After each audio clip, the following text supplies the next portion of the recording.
창세기 45장 6절에서 7절까지 보겠습니다. 이것은 확실하다. 이 땅 가운데 2년 흉년이다. 그러나 다시 5년은 추수를 위해 쟁기지도 못할 것이다. 이스라엘 역사는 하나님의 그 인도하심 안에서 이스라엘 백성이 만들었습니다. 그리고 이 역사는 하나님의 인간을 구원하기 위해 계시한 역사입니다. 그리고 그 구원의 역사는 또는 이 구원의 역사는 예수 그리스도를 통해 완성되었습니다. 우리가 요셉을 통해 예수 그리스도에 대한 계시를 나타낼 때가 있다고 있는데 이는 요셉이 이스라엘 역사를 드러내기 때문입니다. 그리고 이스라엘 역사는 인간을 구원하기 위한 예수 그리스도를 드러내기.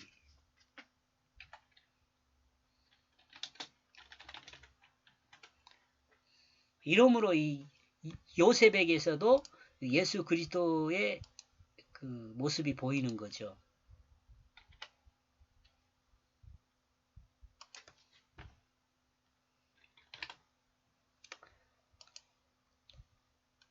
왜 자신이 생명을 보존하기 위해 먼저 애굽으로 보내던 일을 설명하고 있습니다. 이러므로 이스마엘 족속에게 요셉을 판 것에 근심하지 말라는 거죠. 형제들이. 이 내용은 요셉의 형제들에게만 듣게 했을 것입니다. 애굽 사람들은 듣지 않게 했겠죠. 그리고 생명 보존하기 위해 요셉이 먼저 보내졌다는 것은 2년 후 흉년도 힘들지만 5년 흉년이 더 남아있다는 것이죠. 그리고 이 5년 흉년에는 가뭄에는 땅이 단단하여 쟁기질을 못한다고 말합니다. 쟁기질은 제가 어렸을 때는 쟁기는 논을 갈 때 쓰는 거고요. 이 밭을 갈 때 쓰는 것은 훌챙이라고 그랬어요. 이러므로 자신이 애굽에 먼저 온 것은 생명을 보존하기 위한 하나님의 역사라고 말합니다. 이스라엘 역사는 이스라엘 백성의 생명을 보존하기 위한 역사입니다. 이러므로 이스라엘 백성이 이스라엘 역사를 만들게 됩니다. 그리고 하나님은 이 역사를 사용하여 하나님의 백성을 만들도록 합니다. 이스라엘 역사의 초대 왕은 베냐민 지파 사울이죠. 그리고 베냐민은 의의 아들입니다. 오른손의 아들입니다. 요즘 생각해 보세요. 관계 지어서 좀. 두 번째 왕은 유다 족속 다윗입니다. 그리고 유다 곧 하나님을 찬양하는 자손인 유다 자손인 다윗은 하나님을 사랑함으로 나라를 다스리게 됩니다. 다윗의 이 이름의 의미는 사랑함입니다. 다윗의 이름의 의미는. 그러므로 사랑함으로 다스린다고 제가 이해한 거죠. 이러므로 현재의 하나님 나라는 진실한 사랑함으로 섬기는 자리에 있는 사람에 의해 진행되고 있죠.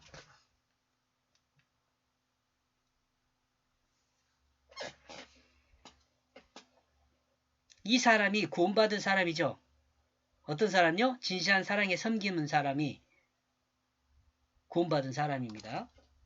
이 말에 생명을 보존하려면 흉년이 없게 하면 되지 않겠느냐 이런 질문이 있을 수 있습니다. 그러나 하나님은 이 생명은 성도의 생명도 들어있습니다.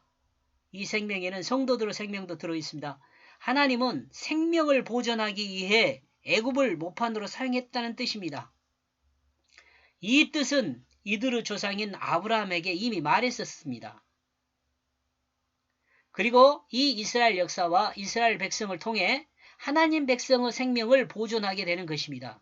여기 하나님 백성은 나와 여러분이 포함되어 있어요. 그리스도는 여기까지 생각해가지고 자신을 하나님 앞에 세워야 합니다. 조금 어렵죠?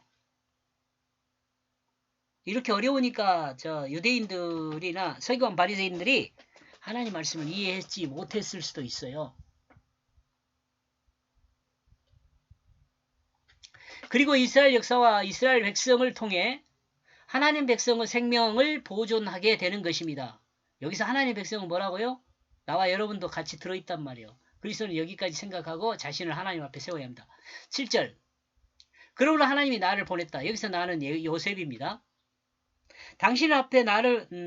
당신들 앞에 당신들의 자손을 이 세상에 세우기 위해 그리고 당신들에게 생명이 있는 큰 탈출을 하게 하기 위해 이 시작은 끝을 위한 시작입니다. 끝을 위한 시작. 그리고 이 끝은 큰 탈출을 위한 시작이죠. 그 큰 탈출은 출애굽이죠. 이 시작을 작정하신 분이 하나님이십니다. 그리고 작정은 믿음의 조상이라고 말하는 아브라함에게 계시하였습니다. 이미 그렇지 않아요.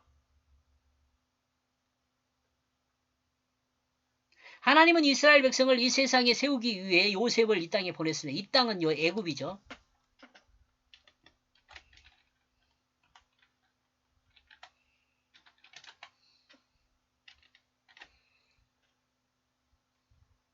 요셉은 17세 정도의 아버지의 곁을 떠나 30세의 애굽왕 바로 앞에 설 때까지 하나님의 적극적인 인도와 보호가 있었습니다. 이는 이스라엘의 역사를 만들기 위한 하나님의 적극적인 인도와 보호입니다. 요셉을 적극적으로 보호하고 인도한 것은 이스라엘의 역사를 만들기 위한 거예요. 하나님이. 그러므로 이스라엘 백성이 기초를 다진 이스라엘 백성의 기초를 요셉은 이스라엘 백성의 기초를 다진 거죠. 이스라엘 백성의 기초를 다질 그 애굽에 정착하게 되었습니다. 이러므로 이스라엘의 생명을 보존하여 이스라엘 백성의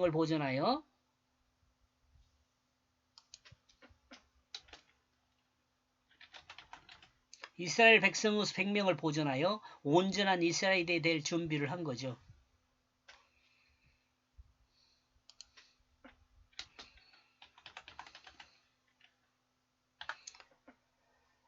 될 준비를 한 겁니다. 이스라엘 백성이 이스라엘 역사를 통해 하나님의 백성을 구원할 기초를 놓은 것입니다.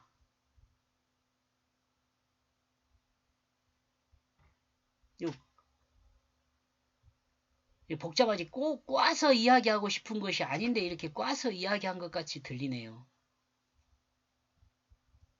이것이 꽈서 이야기한 것 같이 들린 이유는 뭐냐면 그 과거의 구약의 역사가 있잖아요. 근데 그 구약의 역사를 지금 신약에 나와 여러분이 현재 살고 있는 역사와 이렇게 딱 둘이를 같이 섞어 놓기 때문에 이게 이렇게 꼬여 있는 것 같이 느껴지게 들리죠.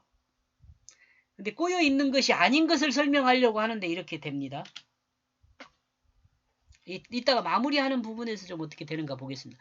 이 모든 내용을 미리 말하는 내용이 본문입니다. 예, 그렇군요. 이것을 좀 잘 이해를 해야 합니다. 하나님은 이스라엘 백성을 이 세상에 세우기 위해 요셉을 이 땅에 보내셨습니다. 여러분이 이 이스라엘 백성이라는 개념하고 이스라엘의 역사라는 개념하고 하나님의 백성이라는 개념을 제가 설명하는 내용대로 이해를 하게 되면 이 내용이 뭐 별로 어려운 문제가 아닌데 지금 그것을 여러분이 공감하지 않을 때는 그냥 헛소리로 들릴 겁니다.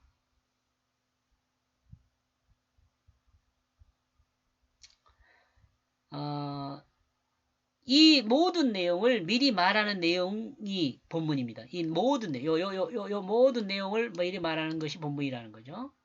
이스라엘을 세우기 위해 하나님을 요셉을 준비하였고 이스라엘 백성으로 준비가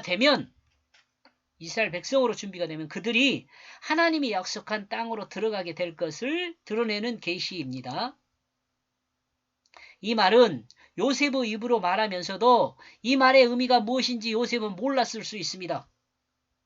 만약에 그러니까 여러분이 이 내용을 안다면 대단한 거예요. 여러분이 저한테 그러겠죠. 당신은 그럼 대단하냐? 예, 저 대단합니다. 제가 한 게 아니고 저에게 이런 하나님께서 이와 같은 이해를 주셨어요. 지금까지 저와 같이 이해한 사람을 저는 아직 책을 통해서 보지를 못했네요.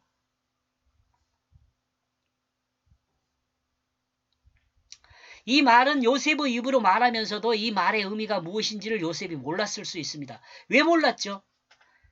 나중에 그 신약의 역사가 진행되는 그 내용, 지금 나와 여러분 그리스도인이라고 말하는 성도라고 말하는 이런 사람들에 대해서 요셉은 생각하지 않았을 것이기 때문에 나와 지금 여러분이 이해하는 것보다 훨씬 많이 이해를 못하죠. 아예 몰랐을 수도 있어요. 이스라엘이 야곱의 아들들의 그 삶 자체 안에서만 생각했을 수 있죠. 하나님의 긴 구속의 역사를 생각하지 않고. 그러나 하나님은 요셉의 입을 통해 400년 후 4대 만에 애굽에서 나갈 것을 아브라함에게 약속하신 그 내용을 요셉을 통해 다시 말씀하고 있습니다. 이 400년이란 말은 없지만은 큰 탈출이란 말로 이 내용을 말하고 있잖아요. 큰 탈출이란 말로.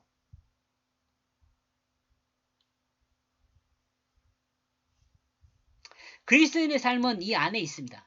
그리스도인 삶은 이 안에 있습니다. 그러므로 그리스도인은 자신의 삶과 이스라엘의 삶을 비교 검토하여 자신의 상태를 볼 수 있는 지혜가 있어야 합니다.